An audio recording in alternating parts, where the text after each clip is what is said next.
Bonjour, donc je vais gagner du temps dans la présentation grâce à l'intervention de Marie Rode-Vasser. En tout cas, simplement le contexte. La mission locale du Pays Villeneuvois est une mission locale rurale qui couvre 98 communes, dont la quasi-totalité sont rurales. Ça veut dire que chez nous, 90%, en tout cas, ont une population inférieure à 2000 habitants. L'essentiel de notre activité est centré sur la ville de Villeneuve-sur-Lot et j'ai Ouais. entendu en tout cas l'ensemble des témoignages et nous, la voiture constitue en tout cas le seul et unique réponse en tout cas sur notre territoire. Des jeunes ont 30 km pour venir nous rendre visite. Et nous aimerions pouvoir utiliser d'autres modes de transport, mais c'est illusoire de penser que le transport collectif ou le vélo pourront satisfaire à la demande. Donc, nous avons mis en place le concept, en tout cas, Génération Mobilité, qui s'est appuyé sur une démarche qu'avaient déjà initiée nos collègues de la mission locale de Moyenne-Garonne il y a plus d'un an déjà. Alors, l'idée pour nous, dans le cadre de ce projet, c'est simplement d'offrir une réponse supplémentaire aux actions ou en tout cas aux projets déjà initiés. Alors, pour les jeunes, c'est quoi? Alors, pour les jeunes, c'est faciliter les moyens de déplacement parce qu'ils n'ont pas de moyens de locomotion pour réaliser des démarches d'insertion sociale, pour rencontrer un employeur, pour pouvoir accéder à un emploi, pour aller à une visite médicale. En tout cas, toutes ces possibilités leur sont offertes. Pour nous, l'idée de ce projet était également de renforcer le lien social et de solidarité par la mise en place d'actions qui se veulent à la fois solidaires et intergénérationnelles sous forme de covoiturage gratuit pour les jeunes et réalisé par des bénévoles dont l'ensemble sont des personnes à la retraite, mais nous ne désespérons pas non plus de mobiliser aussi des personnes actives. Ensuite, alors, pour nous, ça s'inscrit dans ce qu'on appelle le transport d'utilité sociale. Alors, c'est des jeunes, bien entendu, en Plus. difficulté, gratuité pour les bénéficiaires, le maillage sur les 98 communes de notre zone d'intervention, et une solution qui se veut, ma foi, assez innovante, parce que très agile, très facile à mettre en place et sans un gros investissement non plus. Et puis pour terminer, c'est aussi dire que le projet Génération Mobilité, c'est aussi ça s'inscrit non pas en concurrence avec ce qui est déjà proposé sur le territoire.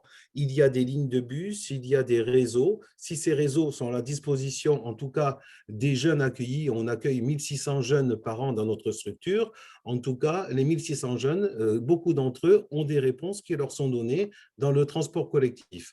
Et la région Nouvelle-Aquitaine finance aussi le permis de conduire, donc on peut utiliser un certain nombre de solutions.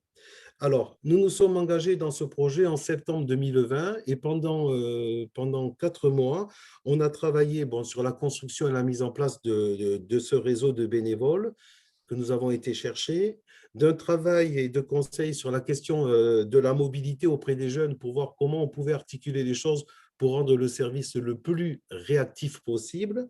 Et puis, par contre, un travail très soutenu de communication, tant au niveau des jeunes, parce que ça, c'est souvent évoqué, on n'est pas au courant, alors on ne sait pas, on n'utilise pas. Donc, un travail très conséquent à ce niveau-là et également au niveau de nos partenaires. La Thierry, plus-value. vous avez combien de jeunes actuellement qui bénéficient de ce service? Alors, depuis le début de l'année, on en a 8 jeunes qui ont bénéficié de ce service et nous avons également, c'est le hasard, mais 8 bénévoles engagés. La question du bénévolat, on pourrait avoir un bénévolat beaucoup plus actif, enfin beaucoup plus actif, beaucoup plus important, mais l'idée d'une création d'une dynamique, c'est que nous puissions en tout cas mobiliser ces personnes, en tout cas bénévoles, 2 à 3 fois par mois pour créer vraiment une question, en tout cas, d'entraîne intergénérationnelle. Donc, pour l'instant, on reste mobilisé sur ça. Ce D'accord. que je voulais dire aussi, c'est qu'au travers de ce projet, on a l'ambition, parce qu'on est tout le temps sur ça en mission locale, de raccrocher ces fameux jeunes dits invisibles là, qu'on n'arrive jamais à faire, hein, tout le monde, pour quand c'est que vous y allez, de pouvoir engager des bénévoles. C'est vrai que le contexte Covid n'était pas forcément facilitant, et d'avoir une démarche qui se veut à la fois inclusive et intergénérationnelle. terminer concrètement, un jeune suivi par notre structure a besoin de ce type de service. En 3 jours, il est mis en place. Aucune difficulté, on va le chercher là où il veut.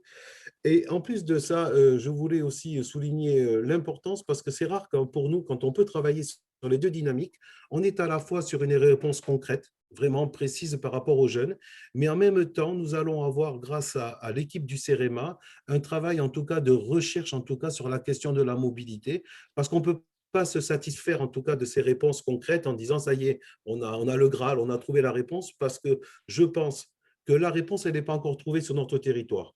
Je pense qu'on aurait pu se mobiliser encore plus par rapport aux jeunes, et on doit aussi comprendre. Et moi, je suis ravi d'avoir participé à ce temps-là, en tout cas, parce que je m'aperçois qu'il y a eu tout un travail de recherche qui a été fait sur la mobilité. Donc, je vais en tout cas soumettre ça aux collègues du CEREMA pour dire, bon, on n'a peut-être pas réinventé des choses, il y a déjà un travail d'analyse qu'il va falloir aller chercher, en tout cas, pour être à la fois sur l'analyse, la réflexion et puis l'action. Voilà.